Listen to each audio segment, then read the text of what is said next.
Hello बच्चों, पिछले class में हम लोग 1 AMU बराबर वैल्यू देखे थे। क्या हो रहा था? 1 AMU बराबर 1.66 इंटू 10 टू द पावर -24 ग्राम, है ना। और वहां से जो वैल्यू आ रहा था 1 AMU बराबर क्या बन रहा था? 1.66 इंटू 10 टू द पावर -24 ग्राम। इसको याद रखना है। और 1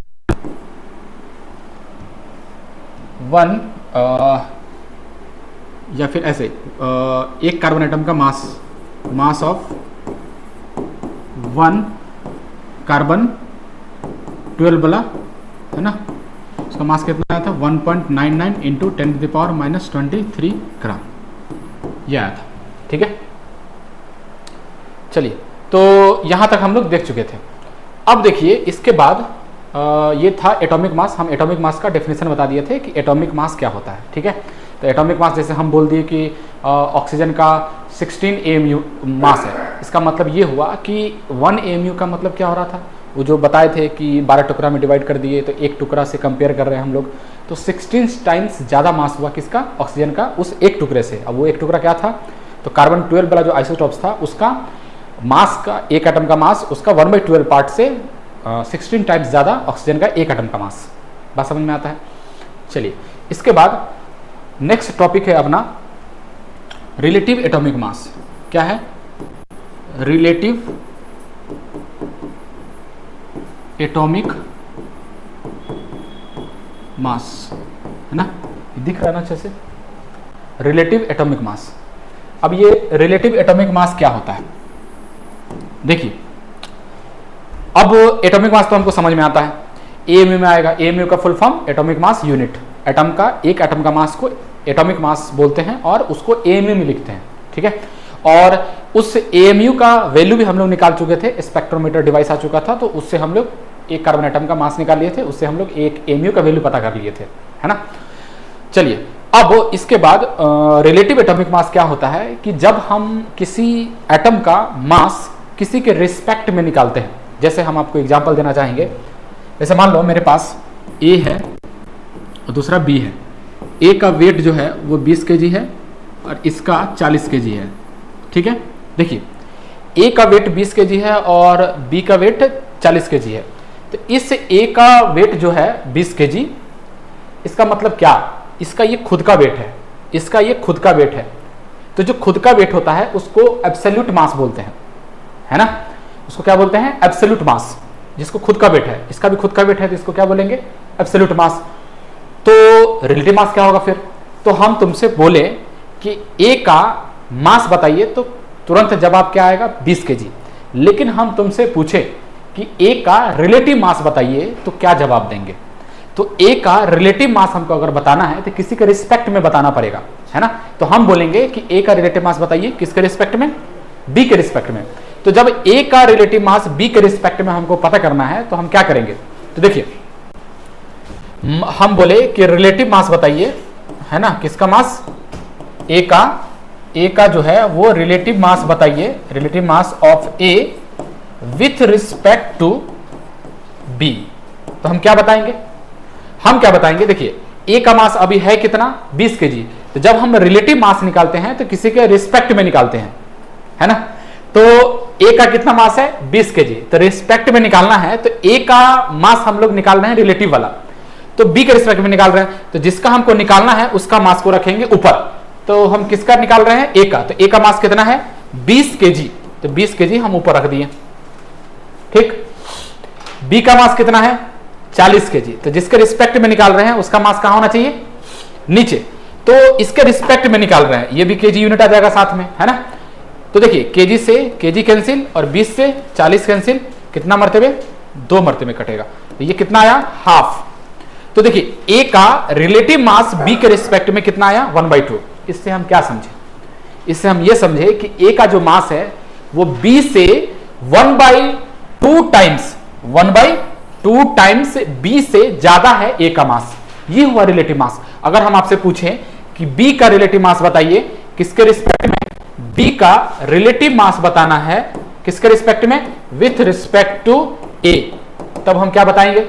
तब हम देखिए, हमको बताना है बी का रिलेटिव मास ए के रिस्पेक्ट में, तो बी का मास कितना है 40, तो उसको ऊपर रखिए, फिर डिवाइडेड बाई ए का कितना है 20 केजी, तो जिसका हमको निकालना है उसको ऊपर रखते हैं और जिसका रिस्पेक्ट में निकालना है उसको नीचे रखते हैं।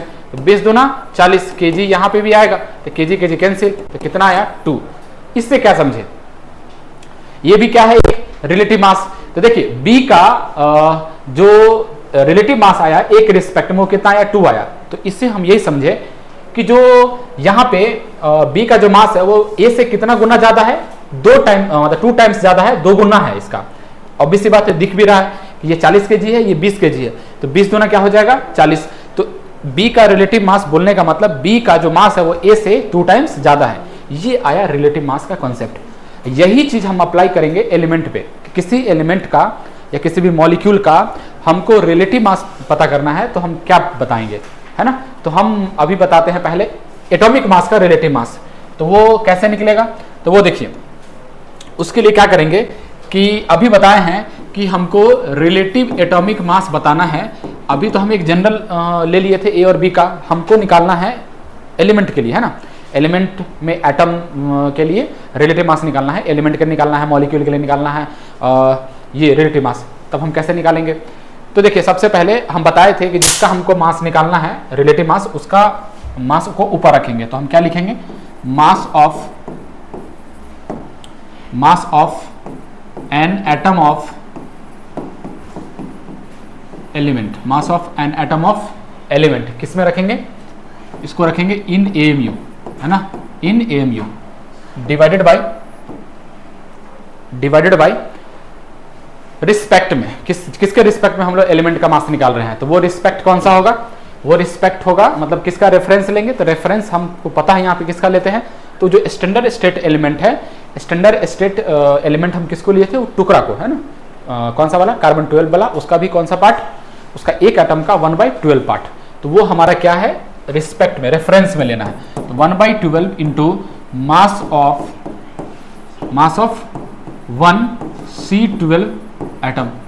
बात समझ में आता है? तो ये क्या है? रिलेटिव एटॉमिक मास है।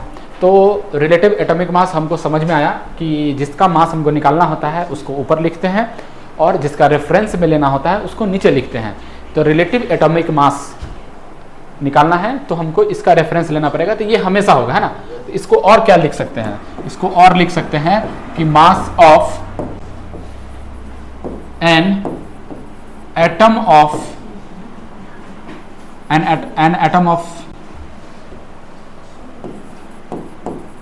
एलिमेंट, है ना, इन एएमयू डिवाइडेड बाय, इसको हम क्या लिख सकते हैं? इसको लिख सकते हैं, इसको हम लोग क्या लिख सकते हैं? इसको हम लोग 1 AMU लिख सकते हैं, सिंपल। तो ये फार्मूला बन गया किसका? रिलेटिव एटॉमिक मास का। आज के बाद इसको हम ध्यान में रखेंगे कि ये है रिलेटिव एटॉमिक मास का फॉर्मूला। बात सबको समझ में आता है क्या? क्या है? ये रिलेटिव एटॉमिक मास का फॉर्मूला है, ठीक है? चलिए, तो अब एग्जाम्पल देते हैं आपको। चलिए बताइए, हमको बताना है कि relative atomic mass of oxygen बताइए, है ना? ऑक्सीजन का रिलेटिव एटॉमिक मास बताना है तो हम क्या बताएंगे, है ना? तो देखिए, ऑक्सीजन का ऊपर में क्या लिखना है? एक एटम का वेट कितना होता है? 16 AMU divided by 1 AMU। AMU से AMU गया तो क्या बचा? 16 जो है वो रिलेटिव एटॉमिक मास है किसका? ऑक्सीजन का। तो एक चीज और हमको यहाँ से पता चला कि रिलेटिव एटॉमिक मास जब भी निकालेंगे तो इसका कोई यूनिट नहीं होगा। जैसे एटॉमिक मास का यूनिट AMU था, यहाँ पे क्या है? कोई यूनिट नहीं है। क्यों? क्योंकि इसका दोनों जो है वो AMU में है, तो AMU कैंसिल हो जाएगा, यहाँ पे कोई यूनिट नहीं आएगा। तो बस यहाँ से हम बोल सकते हैं कि it is a unit less, है ना? It is a unitless quantity. It is a unitless quantity, ठीक है ना? तो कोई यूनिट नहीं आएगा इसका, ठीक है? चलिए, अब देखिए नेक्स्ट है इसी में, ये तो हमको समझ में आता है। और देखिए, अगर हम जैसे मेरे पास है कैल्शियम, है ना, और इसका बताना है relative atomic mass of calcium, है ना, कैल्शियम एटम का रिलेटिव एटॉमिक मास बताना है। क्या बताएंगे बताइए। तो इसका हो जाएगा कितना, एक एटम का मास कितना होता है 40 AMU डिवाइडेड बाई 1 AMU, तो AMU कैंसिल, क्या बचा 40। तो ये कैल्शियम का रिलेटिव एटॉमिक मास आया, ठीक है। इसी तरीके से और एग्जांपल अगर आप लेना चाहें तो और एग्जांपल क्या हो सकता है, जैसे सोडियम है तो इसका हम लोग निकालेंगे relative atomic mass of sodium atom. बताइए क्या लिखेंगे, 23 AMU, एक सोडियम एटम का मास AMU में, है ना, डिवाइडेड बाई 1 AMU, तो ये कैंसिल हो गया, क्या बचा 23 नॉर्मल, ठीक है। तो ये आया रिलेटिव एटॉमिक मास। अब इतना एग्जांपल करा दिए हैं तो हमको लगता है अब समझ में आ गया होगा, ठीक है। तो यहाँ से हम लोग क्या समझे कंक्लूजन के तौर पे, किसके तौर पे, कंक्लूजन के तौर पे। देखिए सबसे पहले अगर हमको कंक्लूजन बताया तुमको अभी तक, तो हम कंक्लूजन क्या लिखेंगे, कंक्लूजन ये लिखेंगे कि जैसे मेरे पास अगर कैल्शियम है तो कैल्शियम का एटॉमिक मास होता है 40 AMU, ठीक बात, एकदम सही है। तो 40 AMU में अगर हम AMU को हटा दें, केवल 40 लिख दें, तो ये बन गया रिलेटिव एटॉमिक मास, और ये बन गया, सॉरी हाँ रिलेटिव एटॉमिक मास, सही बात है। ये कौन सा बन गया, एटॉमिक मास, ये एटॉमिक मास, ये रिलेटिव एटॉमिक मास। कंक्लूजन है ना। अगर हम बोले कि mg का बताइए, तो mg में अगर 24 AMU लिख दें, ये क्या कहलाएगा, ये कहलाएगा एटॉमिक मास। अगर हम इसमें 24 केवल लिखे हैं तो ये कहलाएगा रिलेटिव एटॉमिक मास, ठीक है।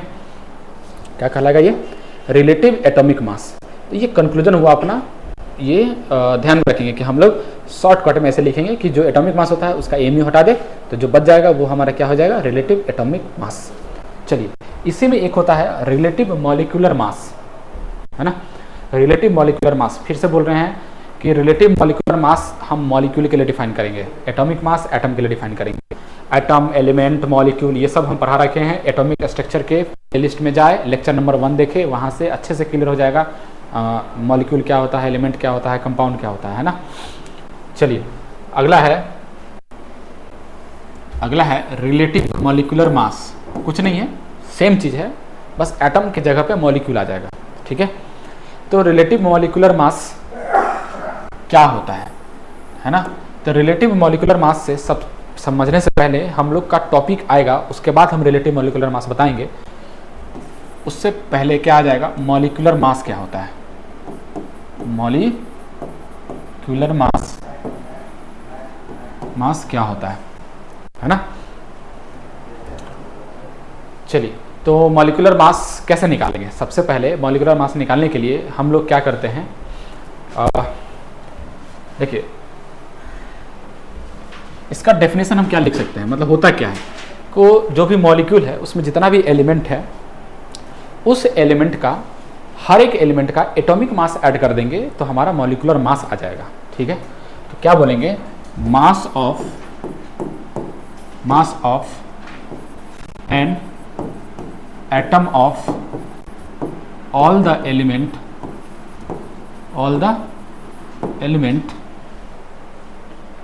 present in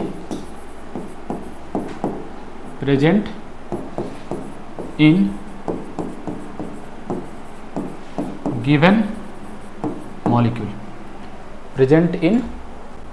molecule। तो कोई गिवन मॉलिक्यूल है, उसमें जितना भी एलिमेंट होगा सबका एटॉमिक मास ऐड कर देंगे तो मॉलिक्यूलर मास आ जाएगा अपने पास, है ना। क्या आ जाएगा अपने पास, मॉलिक्यूलर मास, ठीक है। जैसे हम एग्जांपल देना चाहें, जैसे मान लो मेरा पहला एग्जांपल है H2O। क्या है, H2O, वाटर। तो वाटर का हम लोग क्या निकालेंगे, मॉलिक्यूलर मास, क्योंकि ये मॉलिक्यूल है इसलिए इसका क्या आएगा, मॉलिक्यूलर मास। बताइए, इसमें हाइड्रोजन है और क्या है, ऑक्सीजन है। तो हाइड्रोजन का एटॉमिक मास 1 AMU होता है, और हाइड्रोजन है कितना टोटल, तो तो हम क्या करेंगे, 2 हाइड्रोजन है तो 2 इंटू 1 हाइड्रोजन का मास कितना हो जाएगा एटॉमिक मास 1 AMU। तो ये हो जाएगा 1 AMU। फिर प्लस करेंगे, फिर इसमें ऑक्सीजन कितना है 1, तो 1 ऑक्सीजन का मास होता है 16 AMU। तो हम लिख देंगे यहाँ पे 16 AMU, है ना। बताइए क्या हो जाएगा ये 2 + 16 18 AMU, है ना। ये आ गया H2O का, H2O एक मॉलिक्यूल है, उसका आ गया मॉलिक्यूलर मास। तो जितना भी इसमें एटम था, जो भी एलिमेंट इसमें प्रेजेंट है, एलिमेंट कितना इसमें प्रेजेंट है ना, इस एलिमेंट में एलिमेंट कितने टाइप का, मेटल, नॉन मेटल और मेटलॉइड। तो जितना भी एलिमेंट है सबका एटॉमिक मास ऐड कर दो तो क्या आ जाएगा हमको, मॉलिक्यूलर मास आ जाएगा। ये मॉलिक्यूलर मास AMU में लिखे हैं। एक चीज़ गौर कीजिएगा, जो मॉलिक्यूलर मास होता है उसका यूनिट भी हम जनरल AMU लिख देते हैं। AMU का मतलब होता है एटॉमिक मास, है ना, लेकिन है तो मॉलिक्यूल, तो फिर AMU एटॉमिक मास के लिए भी और मॉलिक्यूलर मास के लिए भी तो लिख देते हैं, ऐसा कोई दिक्कत वाला बात नहीं है। लेकिन कहीं कहीं या किसी बुक में इसको U लिखा मिलता है। U को बोलते हैं यूनिफाइड मास। क्या बोलते हैं, यूनिफाइड मास, है ना। क्या बोलते हैं, यूनिफाइड मास, ठीक है। तो U बोलो चाहे AMU बोलो, है ना, जनरल हम AMU लिख देंगे तो कोई दिक्कत वाला बात नहीं है। लेकिन समझना है कि AMU की जगह पे हम U यूज करते हैं, जिसको बोलते हैं यूनिफाइड मास। मीनिंग सेम है, मॉलिक्यूल के लिए यूनिफाइड मास और एटम के लिए एटॉमिक मास यूनिट होता है, ठीक है। AMU एटम के लिए और U यूनिफाइड मास के लिए, ठीक है। चलिए इसके बाद इसको जल्दी से लिखिए।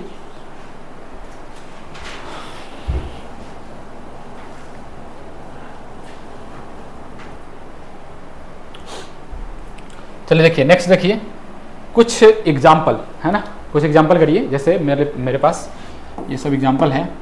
पहला है CaCO3, दूसरा है अमोनिया, तीसरा है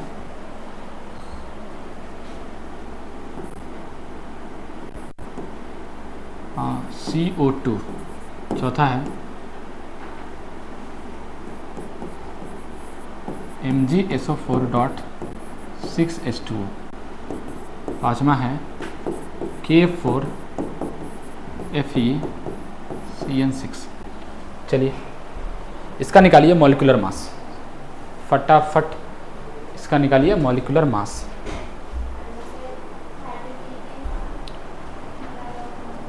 कैसे निकालेंगे,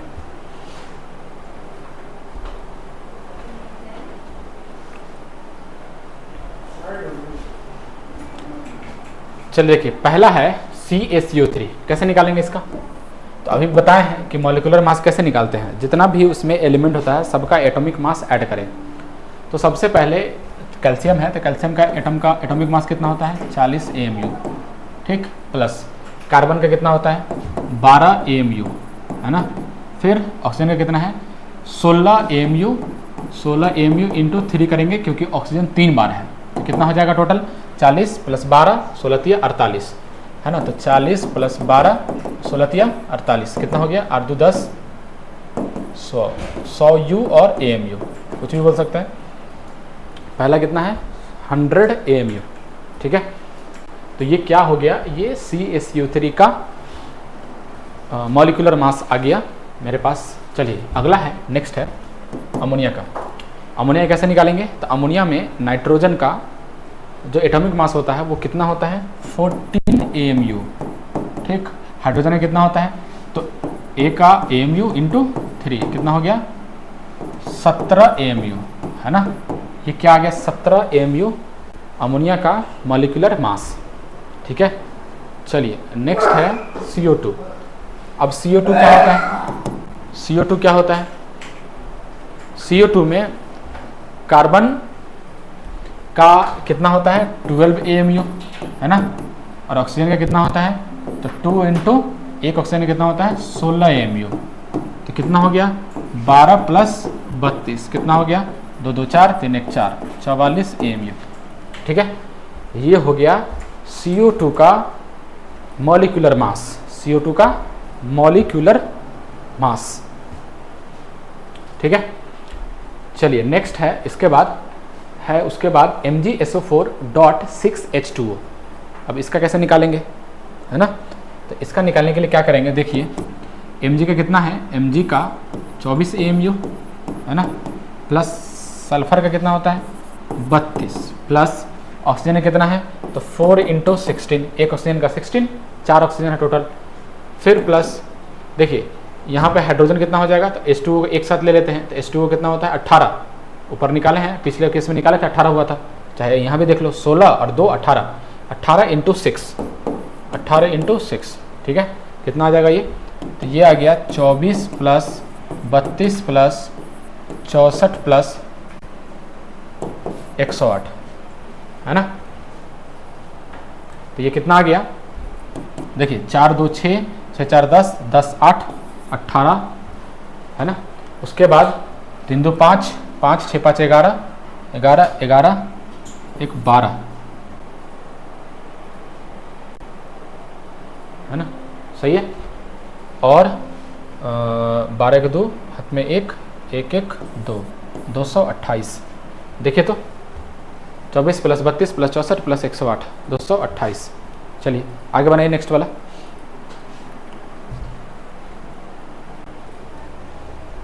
देखिए ठीक है, तो अगला है K4 Fe6, इसका कैसे करेंगे, तो K4 Fe6 का देखिए कितना हो जाएगा 4 × पोटेशियम का कितना होता है, पोटेशियम का होता है 39 है ना, 39 इसका एटॉमिक मास इंटू नहीं प्लस फिर क्या करेंगे Fe का कितना होता है, यहाँ पे ऐसे है, इस कॉम्प्लेक्स कंपाउंड बोलते हैं ना, तो Fe का कितना होता है 56, फिर प्लस कार्बन कितना है 6 × 12, फिर नाइट्रोजन कितना है 6, तो 6 × 14 है ना, ऐड करके इसका निकाल लेंगे, ठीक है। चलिए तो ये था क्या था मॉलिक्यूलर मास। अच्छा यहाँ पे देखिए MgSO4 6H2 है, ये होता है 7H2O, कोई नहीं, मॉलिक्यूलर मास निकालने आना चाहिए, फार्मूला नहीं देखेंगे यहाँ पे। चलिए तो ये समझ में आता है ना, ये क्या था, ये था मॉलिक्यूलर मास। अब ध्यान दीजिए, मॉलिक्यूलर मास के बाद हम बोले थे कि रिलेटिव मॉलिक्यूलर मास बताएंगे, वो क्या होता है, तो सेम चीज़ है, कुछ है नहीं, बस जहाँ पे हम एटम का लिखते थे मास, वहाँ पे मॉलिक्यूल का मास लिखेंगे, ठीक है। तो कंक्लूजन ये था कि जैसे मान लो मेरे पास मॉलिक्यूल है, तो मॉलिक्यूल का इसका 18 क्या है, इसका U और AMU, इसका मॉलिक्यूलर मास, अगर हम कुछ ना लगाए तो ये क्या बन जाएगा रिलेटिव मॉलिक्यूलर मास, और ये क्या है रिलेटिव ये है मॉलिक्यूलर मास है ना। ये मॉलिक्यूल के लिए था, और एटम के लिए तो बता ही दिए, एटम के लिए क्या बताएं, जैसे नाइट्रोजन है तो अगर हम 14 लिखते हैं AMU, तो ये है इसका एटॉमिक मास, और इसमें कुछ ना लगाए तो ये क्या बन जाएगा रिलेटिव एटॉमिक मास। ये कंक्लूजन हुआ अभी तक का जितना भी पढ़े हैं उसमें, क्या क्या पढ़ा दिए, atomic mass, relative atomic mass, molecular mass, relative molecular mass, है ना। चलिए एक टॉपिक और पढ़ते हैं, इसमें अगला है कि मोल होता है, मोल क्या होता है, मोल क्या होता है।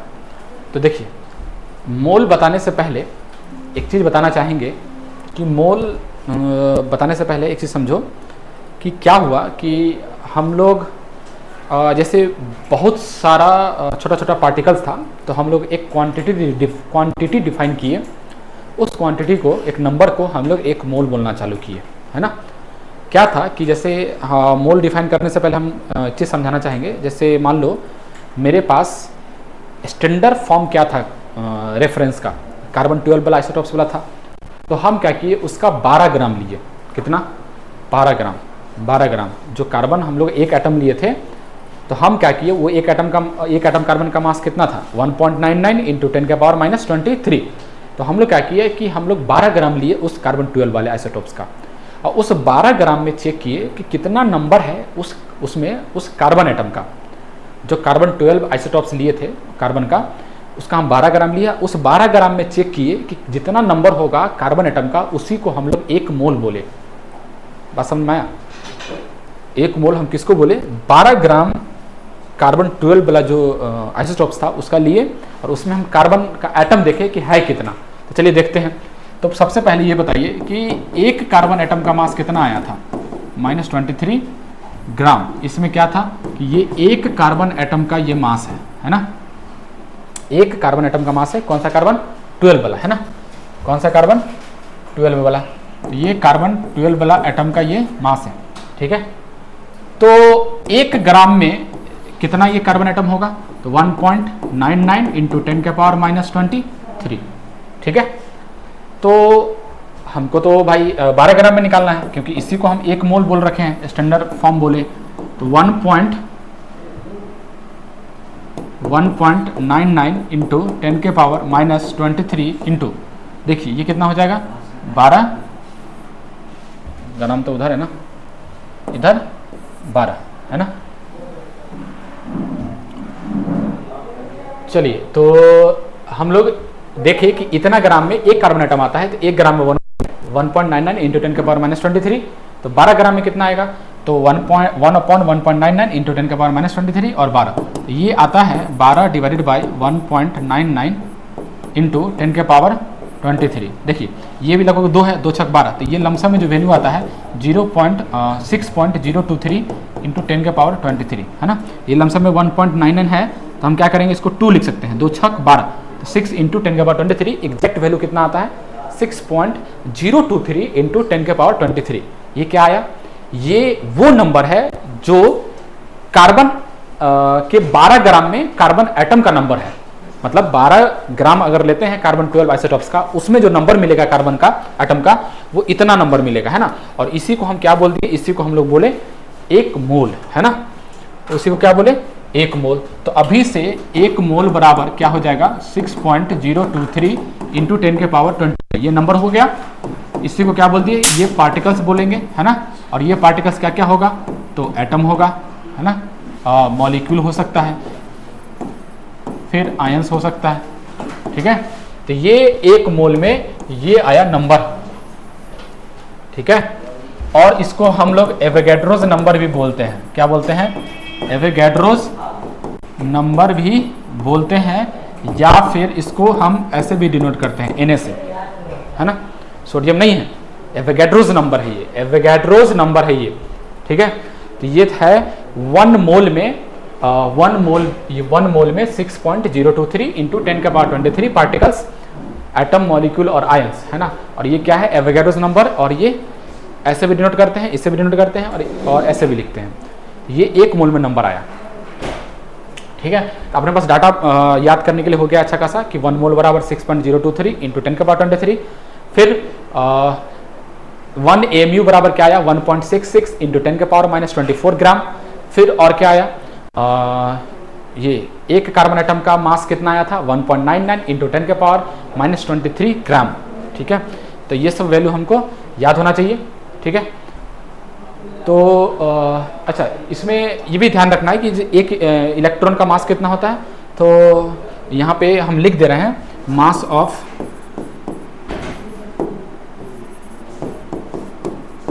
ऑफ एन इलेक्ट्रॉन कितना होता है 9.1 इंटू 10 के पावर माइनस 28 ग्राम, या फिर 9.1 इंटू 10 के पावर माइनस 31 kg, ठीक है। ऐसे भी याद रख सकते हैं। फिर मास ऑफ प्रोटॉन कितना होता है 1.66 इंटू 10 के पावर माइनस 24 ग्राम। फिर मास ऑफ न्यूट्रॉन कितना होता है, तो 1.67 इंटू 10 के पावर माइनस 24 ग्राम। अब बताए थे कि जो न्यूट्रॉन का मास होता है वो इलेक्ट्रॉन और प्रोटॉन सबसे ज़्यादा न्यूट्रॉन का मास होता है, और प्रोटॉन और न्यूट्रॉन में कंपेयर करेंगे तो न्यूट्रॉन का मास स्लाइटली ग्रेटर देन होता है। और यहाँ पे हम लोग रिलेशन भी बताए थे, है ना। कैसा रिलेशन बताए थे, तो देखिए इसमें ये भी रिलेशन बताए थे कि जो मास ऑफ इलेक्ट्रॉन है और मास ऑफ प्रोटॉन है, तो मास ऑफ प्रोटॉन लमसम में मास ऑफ न्यूट्रॉन के बराबर होता है, और 1840 टाइम्स मास ऑफ इलेक्ट्रॉन होता है। तो ये ध्यान में रखिएगा। और इसमें एक ये सब हम पढ़ा रखे हैं, अगर इसको अच्छे से समझना है तो एटॉमिक स्ट्रक्चर का बेसिक 3-4 लेक्चर है, उसको देख लीजिए, आपको अच्छे से समझ में आ जाएगा सब चीज़। एटम है, यहाँ पे क्या है, ये न्यूक्लियस है ना, और ये ऑर्बिट होता है, बहुत सारा ऑर्बिट होता है यहाँ पे। क्या है ये सब क्या है, ये ऑर्बिट है ना, ऑर्बिट बोलते हैं, या फिर इसको सेल नंबर बोलते हैं, ठीक है। ऑर्बिट होता है, सेल नंबर। न्यूक्लियस में क्या क्या होता है, यहाँ पे प्रोटॉन प्लस न्यूट्रॉन होता है, ठीक है। और इलेक्ट्रॉन कहाँ होता है, सेल नंबर में। इलेक्ट्रॉन कहाँ होता है, सेल नंबर में, ठीक है। तो सेल में क्या होता है, इलेक्ट्रॉन, मतलब न्यूक्लियस से बाहर, ठीक है। तो हम बोलते हैं कि एटम का जो मास होता है कहाँ कॉन्सेंट्रेटेड होता है, इसमें होता है कॉन्सेंट्रेटेड। क्यों बोले थे? क्योंकि मास ऑफ इलेक्ट्रॉन जो है वो न्यूट्रॉन और प्रोटॉन से काफ़ी कम होता है, तो इसको हम नेग्लेक्ट कर देते हैं। इसलिए एटॉमिक मास में खासकर हम किसको काउंट करते हैं? केवल mass of proton plus mass of neutron को, क्योंकि इलेक्ट्रॉन का मास काफ़ी कम होता है, इसलिए उसको क्या करते हैं? नेग्लेक्ट कर देते हैं। ठीक है, तो ये था जनरल पॉइंट सब, इतना समझा दिए। चलिए, तो आज के लिए इतना ही रखते हैं, इसके बाद कंटिन्यू करेंगे नेक्स्ट क्लास में। Thank you.